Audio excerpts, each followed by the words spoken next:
Bismillahirrahmanirrahim. Assalamualaikum warahmatullahi wabarakatuh. Alhamdulillahirabbil alamin wassalatu wassalamu ala asrofil anbiya'i wal mursalin wa ala alihi wa sahbihi ajma'in. Amma ba'du. Rabbi shrah li sadri wa yassir li amri wahlul 'uqdatam min lisani yafqahu qawli.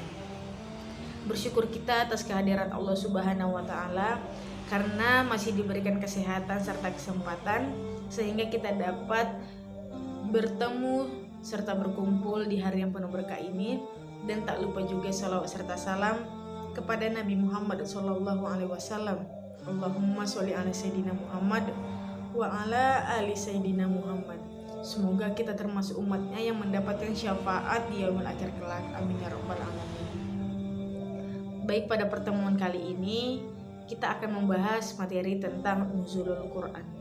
Ya, nuzulul Quran tentu sudah tidak asing lagi di telinga kita. Adapun secara bahasa, nuzulul Quran adalah turunnya Al-Quran. Sedangkan secara istilah, nuzulul Quran adalah diturunkannya Al-Quran tentu secara sekaligus dari Lauhul Mahfuz ke Baitul Izzah atau langit dunia pada malam Lailatul Qadar. Lalu Al-Quran diturunkan secara berangsur-angsur dari Baitul Izzah tadi kepada Rasulullah Shallallahu Alaihi Wasallam selama kurang lebih 23 tahun lamanya. Setidaknya terdapat 5 kewajiban kita terhadap Al-Quran.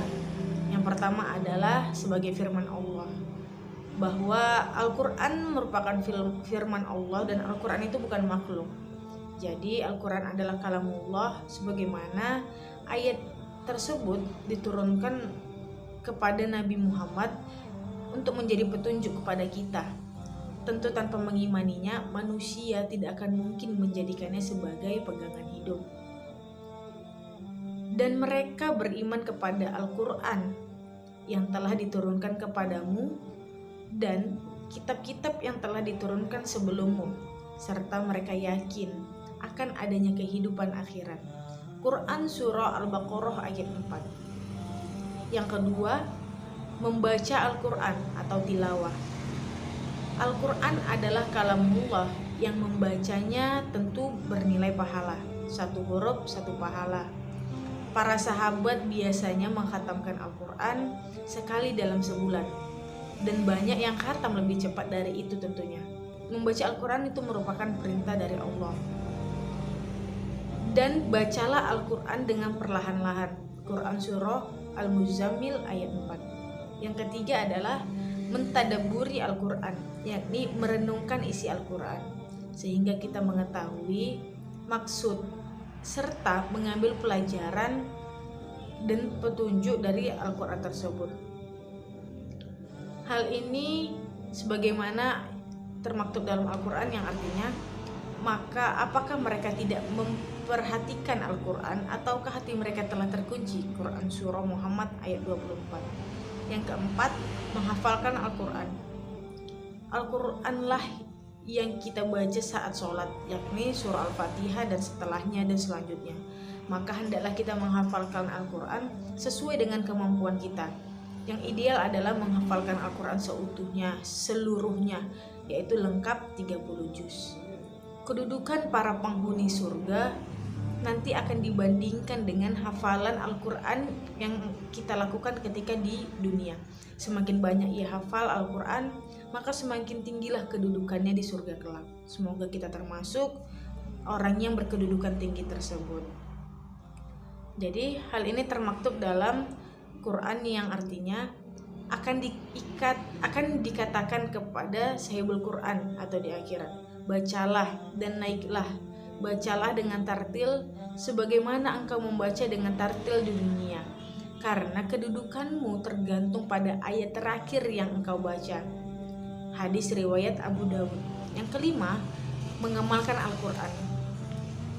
Ya, ketika kita sudah mempelajari isi Al-Quran, maka yang diperintahkan selanjutnya adalah kita harus melakukan apa yang Allah perintahkan dan meninggalkan apa yang Allah larang. Pendek kata, kita menjadikan Al-Quran sebagai petunjuk hidup kita. Dzalikal kitabu la raiba fihi hudal lil muttaqin. Kitab Al-Quran ini tidak ada keraguan padanya, petunjuk bagi mereka yang bertakwa. Quran Surah Al-Baqarah ayat 2. Jadi dari hari ini kita bisa ngambil pelajaran bahwa ketika kita jauh dari Allah, maka kita sebagai umatnya, sebagai hambanya seperti tidak memiliki pegangan hidup. Namun kebalikannya, ketika kita merasa Allah itu dekat, pikiran kita positif, serta kita yakin bahwa Allah akan membantu setiap apa yang kita lakukan, maka Allah itu kan terasa lebih dekat dengan kita. Maka jadikanlah Al-Quran sebagai pedoman hidup kita, serta marilah kita senantiasa untuk melakukan kebaikan tersebut. Agar apa? Agar kelak kita mendapatkan surga yang terbaik untuk kita. Mungkin ini saja yang bisa saya sampaikan. Mohon maaf apabila ada kesalahan. Kepada Allah saya mohon ampun. Akhirul kalam, wassalamualaikum warahmatullahi wabarakatuh.